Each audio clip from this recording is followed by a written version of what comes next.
నమస్కారం అండి. నేను మీ నండూరి రవికుమార్ని. రైలు భూమి వీక్షకులకు పునఃస్వాగతం.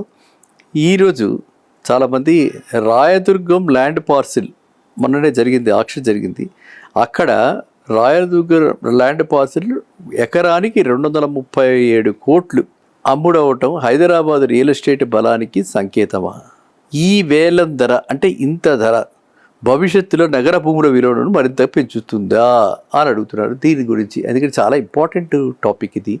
ఇప్పుడు మనకి ఇండియాలో ఈ 237 crores ఎక్కడైతే వేలంపాట జరిగింది అది చాలా heart of Hyderabad, heart of hitech city, very very close to అన్ని నాలెడ్జ్ తత్వ, గచ్చిబౌలి, అంత సెంట్రల్ ప్లేస్. అంటే ఒకవైపు సైబర్ టవర్స్, ఒకవైపు బయోడైవర్సిటీ, ఇంకోవైపు ఐకియా, ఈ విధంగా ఇంకోవైపు ఇనార్బిట్ మాల్, నాలెడ్జ్ సిటీ, వెనక వైపే టీ హబ్. ఆ విధంగా ఉన్నటువంటి ల్యాండ్ అది ప్రైమ్ ల్యాండ్ కాబట్టి ప్రముఖ బిల్డర్స్ దీన్ని ఒక ప్రిస్టేజ్గా తీసుకుని మళ్ళీ ఇలాంటి అవకాశం రాదని అక్కడ ఒక ప్రిస్టేజియస్ కమర్షియల్ కాంప్లెక్స్ కడదామని ఒక ల్యాండ్ మార్క్ బిల్డింగ్ కడదామని చెప్పి ఈ రేటు పెట్టి, అంటే దేశంలో అత్యధిక థర్డ్ హయ్యెస్ట్ పలుకుతుంది హైదరాబాద్లో. ఇంత పలికింది ఈ కమర్షియల్. దీనికి కారణాలు ఫస్ట్ ఇది కమర్షియల్ రియల్ ఎస్టేట్. ఫస్ట్ మనం తెలుసుకుంది కమర్షియల్ స్పేస్. నెక్స్ట్ అక్కడ రాబోతుంది ఒక వరల్డ్ క్లాస్ స్ట్రక్చర్. అక్కడ వాళ్ళు ఆశిస్తున్నది జీసీసీస్, హైదరాబాద్ జీసీసీ క్యాపిటల్ కాబట్టి జీసీసీస్ అక్కడ ఎంతోమంది పెట్టుకోవడానికి అదురుగా అండ్ ఎప్పుడూ లేనటువంటి సౌకర్యాలన్నీ కలిగించి అక్కడ వాళ్ళు కమర్షియల్ కాంప్లెక్స్ కడదాం అనుకుంటున్నారు. కాబట్టి ఇంత రేటు పెట్టి వాళ్ళు ఆక్షన్లో పార్టిసిపేట్ చేసి కొనుక్కోవడం జరిగింది. అదే పర్సనల్గా నాకు ఆయన వ్యక్తిగతంగా తెలుసు కాబట్టి వారిని అడగటం కూడా జరిగింది. ఇంత రేటు పెడితే మీరు ఏ విధంగా పాస్ ఆన్ చేస్తారు, ఈ కాస్ట్ ఈ భారం కదా, మీకు ఎలా పాస్ ఆన్ చేస్తారు, కష్టం కదా అని చెప్పి కూడా అడగటం జరిగింది. అయితే వారు ఒకటే చెప్పారు ఏంటంటే ఇది చాలా extremely super luxurious commercial building. మనం వెళ్తే సింగపూర్లో వెళితే చూస్తాం, అమెరికాలో చూస్తాం, దుబాయ్లో చూస్తాం, వై నాట్ ఇన్ హైదరాబాద్ అంటే అని అడిగితే నేను కూడా నిజంగా చాలా ఆశ్చర్యపోయాను.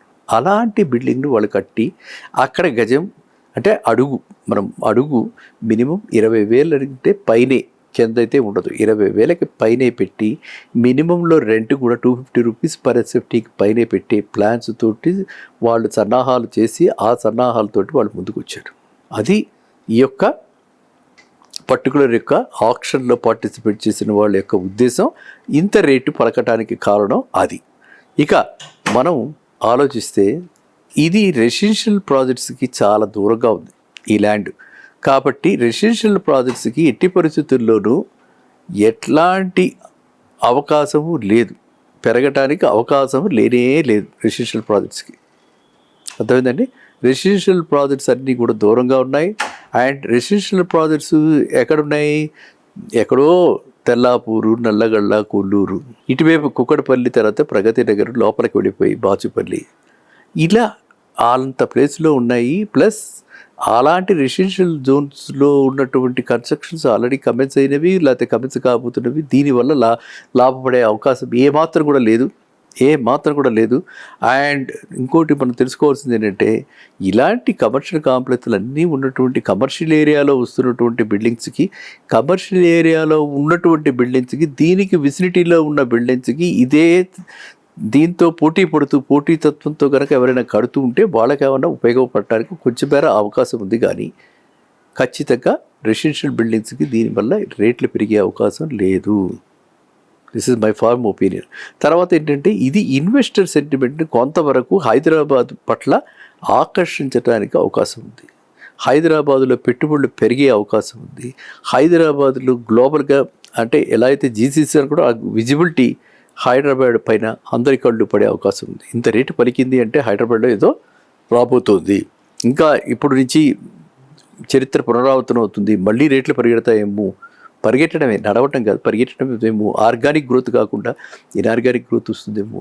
అందువల్ల ఇలాంటి ఆలోచనలు కలిగింపచేసేటువంటి ఒక ప్రక్రియ తప్ప దీనివల్ల ఎటువంటి ప్రభావము ఉండదు. ఎవ్వరు కూడా ఇట్లాంటివి నమ్మకండి.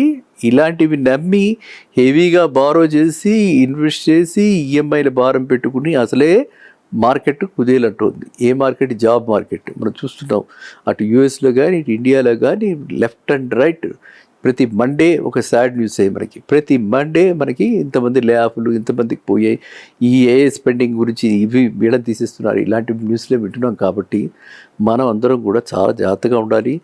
నేను ఎందుకంటే మీ అందరి, నేనేమి సెలబ్రిటీని కాదు, మీ శ్రేయోభిలాషిని, మీ అందరికీ నేను పదే పదే చెప్తున్నాను. గత 2.5 ఏళ్ళుగా నా అనుబంధం, నా జర్నీ ఈ రియల్ భూమి ఛానల్ వాళ్ళతో ఉంది.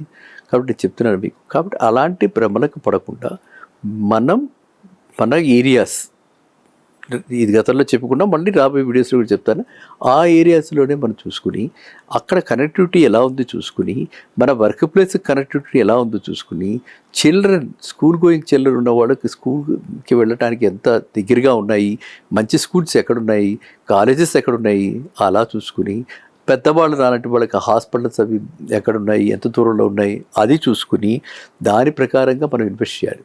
అంతే తప్పితే ఏదో అయిపోతుందని ఉరుకులు పరుగులు పెడుతుందని చెప్పి మనకి సంవత్సరాల్లో డబల్ వచ్చేస్తుంది, 2 ఏళ్లలో డబల్ వస్తుంది, 3 ఏళ్ళు, ప్లీజ్ ఇలాంటి వదంతులు, ఇవి వదంతులు మాత్రమే. ఇలాంటివి sugar coated talk. Never ever believe. ఇది జరిగేది కాదు.